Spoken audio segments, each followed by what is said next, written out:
पुण्यातील मध्यवर्ती भागात असलेला कायमच गजबजलेला फर्ग्युसन रोड, या फर्ग्युसन रोडवरती खूप मोठी गर्दी जी असते ते नागरिकांची असते किंवा वाहनांची असते। मात्र आज काही क्षण असे झाले की नागरिक सुद्धा निस्तब्ध झाले, कारण की अचानक आलेल्या अग्निशामक दलाच्या गाड्या आणि पोलीस यामुळे चक्क नागरिक सुद्धा हैराण झाले। मात्र सध्या पोलिसांकडून सुरक्षेचा आढावा या ठिकाणी घेण्यात येतोय, त्यांच्याकडून मॉक ड्रिल जी आहे ती या ठिकाणी सुरू आहे। सध्या आपण बघू शकतोय की अग्निशामक दलाच्या ज्या गाड्या असतील किंवा बॉम्ब शोधक जे पथक आहे ते सुद्धा या ठिकाणी आलेले आहेत। मोठ्या प्रमाणात पोलीस या ठिकाणी आलेले आहेत आणि यांच्याकडून जी आहे ती सुरक्षेचा आढावा कशा पद्धतीने जर आपत्कालीन परिस्थिती निर्माण झाली तर या परिस्थितीमध्ये कशा पद्धतीने काळजी घ्यायची, काळजी हाताळायची, हे सर्व जे आहे ते प्रात्यक्षिक या ठिकाणी पोलीस कर्मचाऱ्यांकडून या ठिकाणी करण्यात येत आहेत। त्याचबरोबर ती अग्निशामक दलाच्या गाड्या असतील किंवा ॲम्ब्युलन्स असतील या सर्वांकडून जे आहे या ठिकाणी प्रात्यक्षिक जे आहे ते करण्यात येत आहे। आपण बघू शकतो की या ठिकाणी हे सर्व अग्निशामक दलाचे जवान सुद्धा या ठिकाणी तैनात आहेत, त्याचबरोबर ती नागरिक सुद्धा आजूबाजूला हे सर्व पाहण्यासाठी याकडे उपस्थित आहेत। मात्र अचानकच हे मॉक ड्रिल सुरू झाल्यामुळे थोड्या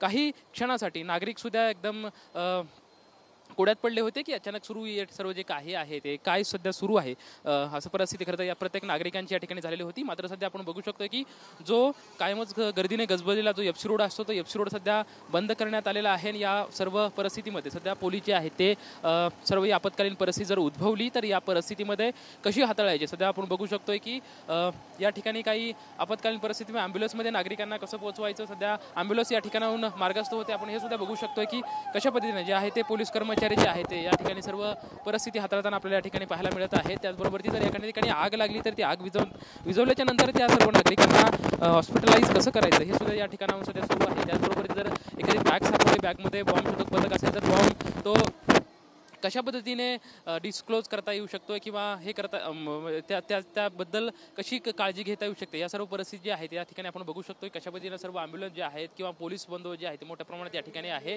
आणि त्यांच्याकडून सध्या ही परिस्थिती हाताळण्याची सध्या सुरू आहे। गेली अर्धा तासापासून आपण पाहू शकतो की पुण्यातल्या फर्ग्युसन रोडवरती ही मॉक ड्रिल जी आहे ते सध्या सुरू आहे। मात्र या मॉक ड्रिलच्या माध्यमातून पोलिसांना सध्या हे साध्य करायचे आहे की आमचे पोलीस यंत्र जे आहे ते कशा पद्धतीने सक्षम आहे। कॅमेरामॅन सुशांत राव सोबत लक्ष्मण जाधव, मराठी, पुणे।